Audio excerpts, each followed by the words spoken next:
Hello, dear learners. Welcome to this session on the poem Still I Rise by Maya Angelou. This is a very inspiring and powerful poem written by Maya Angelou. So let's see the session plan for today. The session plan is as follows. First, we would get to know a little about the poet Maya Angelou, followed by a little bit of information about the poem Still I Rise, followed by a poem explanation, and we would also have a language analysis of the poem. So let's dive into the poem. So about the poet. So let's get to know about the poet Maya Angelou. Maya Angelou was born on April 4th, 1928 at Missouri, United States of America. And we see during her lifetime she was a very active person and she adorned the roles of an author, poet, historian, songwriter, playwright, dancer, stage and screen producer, director, performer, singer, and a civil rights activist. We see that her life was an inspiration for all the women, especially the black women in America, and the above lines actually exemplify her spirit. Courage is the most important of all the virtues because without courage you can't practice any other virtue consistently. And Maya Angelou has lived her life on this. She has exemplified courage. So this was our poet. So let's get to know about the poem Still I Rise. So the structure of the poem is as follows. There are 9 stanzas, and we have stanzas 1 to 7, which has 4 lines in the form of quatrains. Stanzas 8 and 9 have 6 and 9 lines respectively. The rhyme scheme followed throughout the poem also varies. So we find that the first 7 stanzas have a rhyme scheme of A, B, C, B, whereas stanza 8 has A, B, A, B, C, C, and stanza 9 has the rhyme scheme A, B, A, B, C, C, and triple B. And throughout the tone of the poem is very strong. The language use is very strong. The mood is joyful. It reinvigorates with courage and strength. And moving on to the title of the poem, the title of the poem is very apt because it is a declaration, a proclamation, a revolutionary voice of the poet to the society. It is a voice for her community. It is voice for herself. It is voice for the women that we all would rise. So that was about our poem. So let's move on to the poem explanation. So like I said before, the poem has 9 stanzas. So let's begin with stanza 1. Stanza 1 has 4 lines, and the lines talk about how, the society or the oppressor to whom the poet is addressing tries to defame the poet with their twisted lies. So the lines go as this. You may write me down in history with your bitter, twisted lies. You may trod me in the very dirt, but still, like dust, I'll rise. So here we see that she's addressing a person, you, which is supposedly the oppressor or the people who are, sexist in our society. So she's addressing them directly and she tells them that you try to defame me, you try to malign my name with bitter lies and twisted lies, but still I will rise. I will rise like the dust. Whatever be the situation, I will definitely rise and I will prove myself. So that was stanza 1. Moving on to stanza 2, we see a little more of a spirit. She goes on to say, does my sassiness upset you? Why are you beset with gloom? Because I walk like I've got oil wells pumping in my living room. So here we see that she questions the person, the oppressor. Does my sassiness, does my high-spiritedness, does my boldness, why does it upset you? So she's, questioning them. And she tells you're also saddened. Gloom over here stands for sadness. Why are you saddened by my success?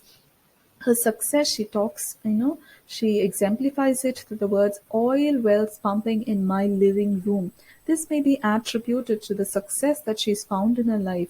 And we find that this oppressor or this critic in her life, is just saddened to see her rise. And but she does not want to give up. So that was stanza 2. Stanza 3 exemplifies and talks about herself a little more. Here we find the poet says, just like moons and like suns, with the certainty of tides, just like hope springing high, still I'll rise. So here she compares herself to natural elements like the moons and the suns that strive and struggle, but still, they all have their falls, but they always rise against the tide. So, with that surety, she is also very sure that despite all the opposing, despite all the negativity from the society, that she would rise, she would spring up high. That was stanza 3. Now let's move on to stanza 4. Stanza 4 is another round of questioning. Did you want to see me broken? Bowed down and lowered eyes, shoulders falling down like teardrops, weakened by my soulful cries? So this is all what, the bitterness that the society has towards this person. They just want her to fail. They just want to see her broken. No, so she's questioning them. Do you want to see me as a weakened person, as a person who's suffering? You want to see me with drooping shoulders, shoulders that are falling, with lowered eyes. You want to see my submission. You are expecting that I would fail, right? So this is what you're expecting as a society. So this is stanza 4 for you. Moving on, she talks about another quality of hers. Does my haughtiness offend you?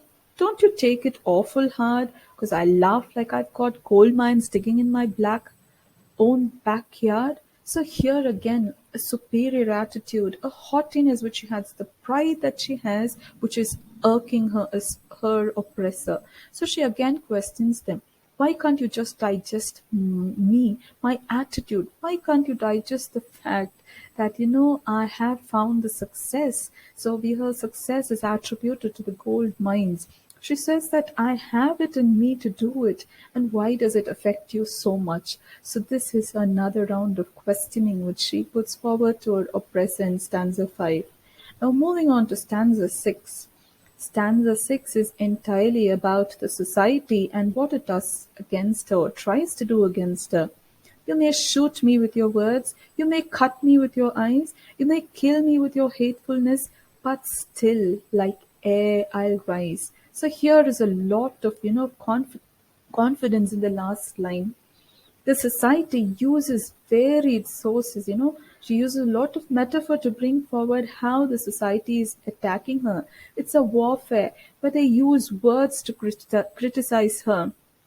They have critical eyes, and their hatefulness is the biggest weapon with which they attack her. She says she's not going to let it affect her in any way because she would rise like the air. She would rise, she would prove herself again and again. You may, use any means to destroy me, but I'm not going to give up. So, this was the spirit that has been exemplified in this stanza. Now, moving on to the next stanza, we see that she talks about, does this sexiness upset you? Does it come as a surprise that I can dance like I got diamonds at the meeting of my thighs? So again, now she's ridiculing. Her sarcasm continues towards the society. She asks, does my sexiness upset you? Why are you so upset? By my success, I can dance. I've got this, ability I've got this ability to, shine, to prove myself. Why are you so surprised and upset with me? Again, she talks with a lot of confidence in this stanza. And then she moves on to, the second last stanza, in which she talks about the shame of her history, shame of her past. Out of the huts of history, shame I rise. Up from a past that's rooted in pain I rise. I'm a black ocean, leaping and wide, welling and swelling, I bear in the tide. So here she talks about where she is from, her history, her past. Her history is a shameful one because it is filled with stories of slavery, stories of oppression, stories of failure. And also her past is filled with a lot of pain. It hasn't been easy all along. But then still she would rise above her history, above the shame. She wants to exhibit her strength. So she calls herself, she says, I am a black ocean. An ocean has got depth, an ocean has got wideness, an ocean has got freedom. So here she exemplifies and calls herself a black ocean. She represents the black people. She represents she's exuberating and she's very confident and happy of her identity as a black person. She calls herself as a black ocean over here, and that is full of energy and full of strength. So that was the second last stanza. Now moving on to the last stanza, which is a declaration, an affirmation about the future. Leaving behind nights of terror and fear, I rise. Into a daybreak that's wondrously clear, I rise. Bringing the gifts that my ancestors gave, I am the dream and the hope of the slave. I rise, I rise, I rise. So here, the affirmation that she is rising above a situation is declared. So she's telling that she's leaving behind all the nights of terror and fear. So her past, she's leaving behind all her past and she's progressing towards her future. Her future is going to be daybreak, light. It's going to be filled with light. And she represents her race. She represents her ancestors. She represents dreams and hopes of the slave. This slave could be interpreted as the slaves of oppression, of racial discrimination, slaves who have faced sexual discrimination. Slaves, she stands for as a representative of all the slaves who would rise above all the difficult situations in their life. So this poem is a really powerful poem. It's filled with a lot of powerful lines and declarations. So that was the line by line explanation of the poem, and hope you were able to follow and you understood. Now let's move on to the next part, which is the language analysis of the poem. So she's used a lot of figurative languages, especially visual imagery. She's used a lot of visual imagery in her poem and also a lot of symbols, so which are listed over here. Some of the visual imagery are, but still like a dust I'll rise. Oil wells, pumping oil, gold mines, diamond, all this stand for success. And they're also images of the moon, sun, and tides. Then there's the black ocean. All these are visual imagery which is added to the poem.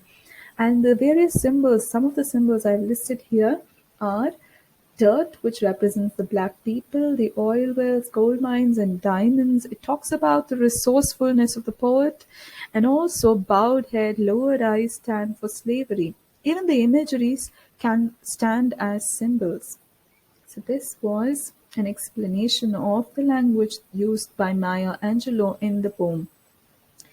So moving on to the conclusion. So overall, this poem is an empowering piece of poem, and it talks about the struggles to overcome the prejudice and the injustice of the society. There are critics, there are people who will try to pull you down everywhere, every time, at every point of your life, but you should never give up. That is the message of the poem. So this poem becomes an anthem, a beacon of hope for the oppressed and downtrodden. So thank you for listening till now. So these were the references that were used for the poem. I hope you were able to follow the poem. You were able to get to know about the poet, about the poem, the line by line explanation of the poem, and also the poem analysis was helpful for you. And I would like to finish off with the lines or a quote from Maya Angelou. I've learned that people will forget what you said. People will forget what you did, but people will never forget how you made them feel.